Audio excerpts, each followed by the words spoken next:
জুলাই এবং আগস্ট মাস জুড়ে রক্তক্ষয়ী এক ছাত্র জনতা বিপ্লবের মধ্য দিয়ে নতুন এক বাংলাদেশের জন্ম হয়েছে ৫ আগস্ট। মাঝের সময়টুকু একরকম স্থবির হয়ে পড়েছিল দেশের সাংস্কৃতিক অঙ্গন। ইন্টারনেট ব্যবস্থা স্থবির থাকায় বন্ধ ছিল ইউটিউবে নতুন নাটক প্রকাশ।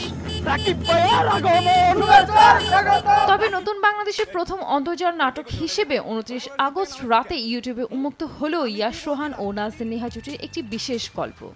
আর এই নাটকটি নির্মাণ হয়েছে ছাত্র রাজনীতিকে উপজীব্য করে। নাটকটির নাম অবুঝ পাখি।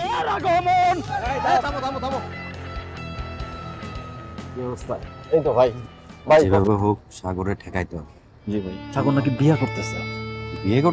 চিত্রনাট্য লিখেছেন মেজবাউদ্দিন সুমন। সিএমবির ব্যানারে নাটকটি বানিয়েছেন রুবেল হাসান।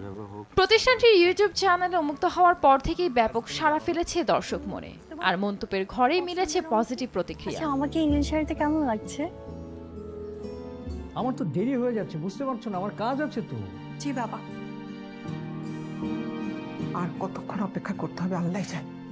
নাটকের গল্পে দেখা যায় জনপ্রিয় ছাত্রনেতা ইয়াশ রোহান আর একই ক্যাম্পাসের শিক্ষার্থী নাজনীন নেহা দুজনের মধ্যে ভীষণ প্রেম ও বোঝাপড়া।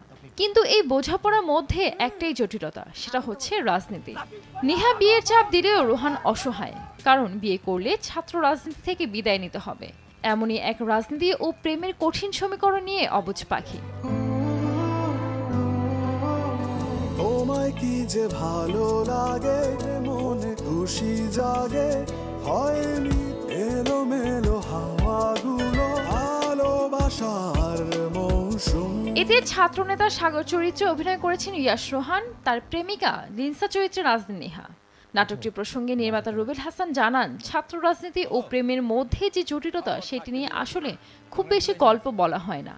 এখানে সেই গল্পটাই বলার চেষ্টা করেছি। দারুণ একটা গল্প, শিল্পীরাও সর্বোচ্চ আন্তরিকতা দিয়ে কাজটি করেছেন। মুক্তির পর দর্শকরাও বেশ ভালো ফিডব্যাক দিচ্ছেন। সংগঠনের গঠনতন্ত্রের এবং নিয়ম শৃঙ্খলার বাইরে কোনো কাজ করা যাবে না।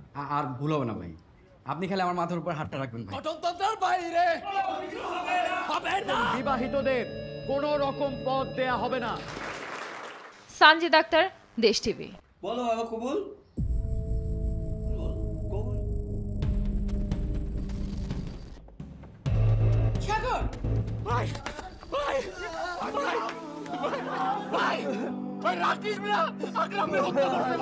আক্রমণের প্রতিশোধ এবার আপনাকে নির্বাচনে দাঁড়ায় নিতে হবে ভাই। শুধুমাত্র আপনার কারণে ওরা এই কাজটা করতে পারলো।